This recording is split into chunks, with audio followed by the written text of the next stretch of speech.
should only write in one genre. You should only write in one genre. You should only focus on one project. You should only focus on one project. Okay, honey, not all of our brains work that way. Let's have a chat about how it is totally okay that if your brain works better on working on more than one project at one time, so be it. Because some of us literally never got out of that hot habit when we stopped being in school as either a student or an educator. Let's have a chat.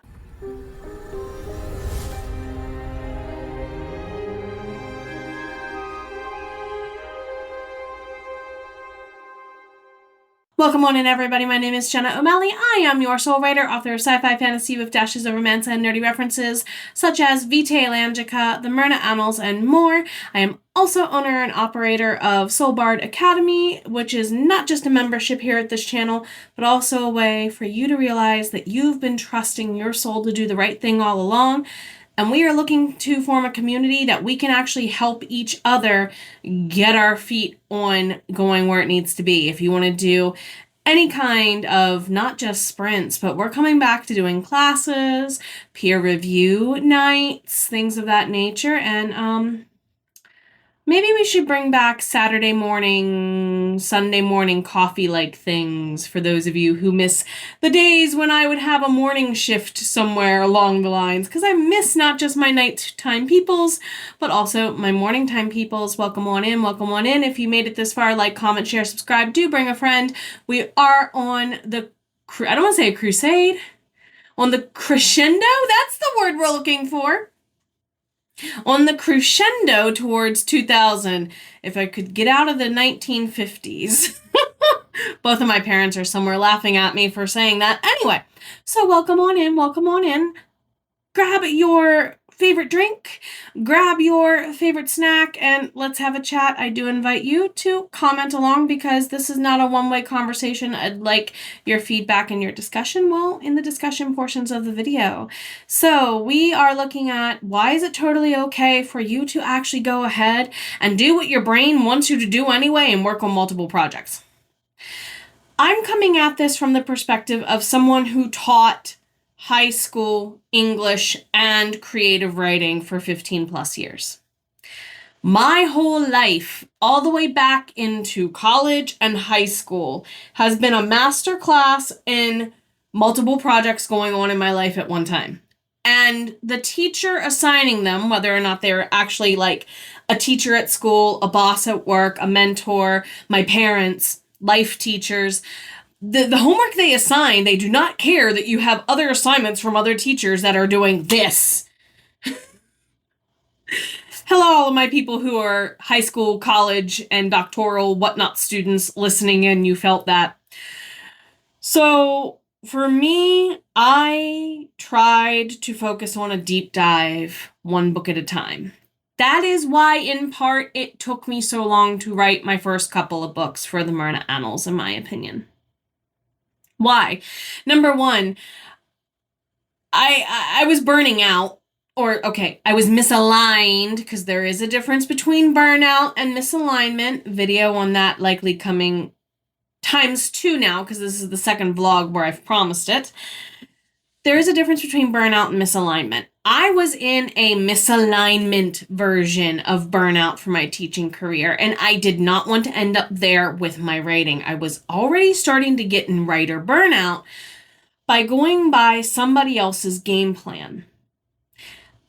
There is a logic to one project at a time. Some people need that while they're also learning how to do the publishing business. So your first couple of books, even under a new to you pen name in a newish to you as a writer, not necessarily a reader genre, it'll take you a couple of books probably before you might feel comfortable wielding more than one and juggling more than one at one time. Same thing kind of applies, I would assume, going from juggling a squishy ball to, say, a bowling pin that will bonk you in the head. You gotta allow for a reset a little bit as you adjust your learning curve. When I learned how to play violin, it was definitely a different learning curve than playing the trumpet, versus learning how to use my voice box as a speaker, versus learning how to use my voice box as a singer. Okay? So question burnout versus misalignment earlier than you think, so you can pivot wiser into projects that are going to get you giving from your creative overflow, not your underflow. Underflow is what's going to cause you to crack your cup and need to go through that process that the Japanese use to fill in the gold so you remember the cracks and the beauty that you learned the lessons of in the cracks of your life, right? So we can go back and revisit the gold without actually having to apply new gold is what I'm hinting here. How can we use projects and either single focus or multi-focus on different stages of different projects to help ourselves to manage times of burnout, misalignment, recalculation, and pivoting. Okay. For me, once I got really, really into the Myrna Annals and got very, I don't want to say comfortable because comfort is a sign that you are probably burning out or misaligned. I definitely got cozier with the characters. We got to know each other. The plots keep throwing their wrenches at us though, and that's where we learn to adapt. At the same time, it also goes into matching your creative energy. When your creative energy is able to sustain you, especially for those of us who are service providers or have day jobs. And some of you are like, Jenna, you don't have a day job. How do you think I started this business? While teaching 9 to 5 virtually and doing this business on any ounce of free time I had around that job. I get it. I have had to pick up jobs in between to keep here too. I get it. Some days, if I'm even serving a bunch of clients, like say I have 3 or 4 editing or proofreading or copy whatevers for website work on deck, I need to know what I can handle creatively for me. Now, I find that I tend to draft like crazy when I have editing on deck for a lot of clients. So a couple months ago, when I was going through 2 or 3 months of, I had 2 or 3, revolving back-to-back clients giving me work, I didn't edit much for myself. One, I was in proofreading stages to get ready to put a couple books out. And that's just me kind of, listening to me and a voice maybe read my stuff back to me. And then, comma stuff, right? But I wasn't hardcore editing anything while editing for someone else. I was drafting a lot. I was rewriting a lot. So you can see where you can really, having these different projects in different stages allows you to kind of go, okay, I have 2 hours that I have to write on or work on or draft on or edit on something. Here's 6 projects. Let me pick one. Yeah. Between this pen name and another pen name at minimum, I have that many projects and that many different, this one's in a draft stage, in a pre-plan stage, in a research stage. Because sometimes a research day for me is listening to a bunch of podcasts and a bunch of audiobooks and a bunch of documentaries. That's a research day. If I've got a lot of house cleaning to do, guess what I'm normally doing while I'm cleaning house? My way of taking notes is at the end of every half an hour after cleaning, to give me a break from cleaning, I sit down and I take notes. That is a note-taking method. My body is literally physically absorbing it, and then I'm reviewing it and only keeping the highlights of what stayed in my brain as important. Okay? I'm researching an entire trilogy prequel right now for telling the story of how Nefertiti's great-grandmother and great-grand aunt actually set up the council finally it is getting mass re-researched and re-outlined again after a couple years of not. Okay. So at the same time, I'm also getting ready to publish. Literally, I'm doing the last hard proofread on season 2's book 1.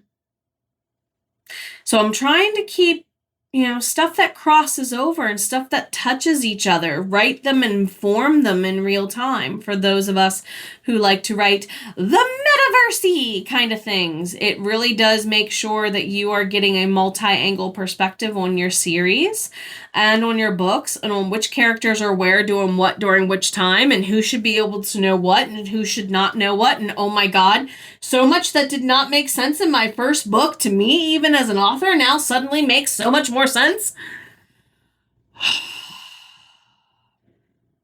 Some stuff Arya said in book 1 didn't make sense until book 6. I'll put it that way. Same thing with Neftiri. And it's for a reason. And we might not even realize that until we are a couple books deep. So we have that high tapestry looking down at a bird's eye view at the whole table and a glimpse overviewing the map before deciding where to go next. Kind of editing and developmental perspective, okay? It lets you see your plot holes and how to fix them without doing much work, too.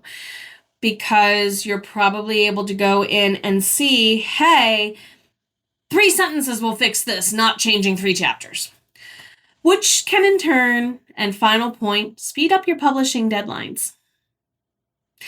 Some of you have wondered, how is Jenna putting out so much? Well, I'm going to admit, doing a combo of novellas, novelettes, short story compilations, and the mainline quest novels, it just so happened that some of us have these worlds where readers fall in love with this character or that character, and then you're like, okay, now they're talking to me more because they want screen time. Thank you, the winged ones. Thank you, Frey. So you can see where you can give that crossover. Now, some of you are like, that's not going to work for me. I didn't think it was going to. Weirdly, it did. This is where that perspective of, can you give yourself built-in time to be creative and get ahead of the curve? Yes, I'm a couple of books ahead of myself now. Because if life happens, it's there. If I need it, it's there.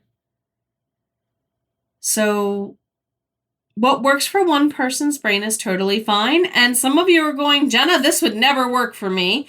Go ahead and add your reflections in the comment box below. Or if you just made it this far, let's go ahead and add dragons, worm, and snake emojis. Let's lean into the bookworm, the book dragon, the book snake of it all. And above all, say it with me now. Take care of yourself. You've always mattered. So does your voice. And you are totally writing what you were meant to be writing right now during this era for this reason. See you in the next one.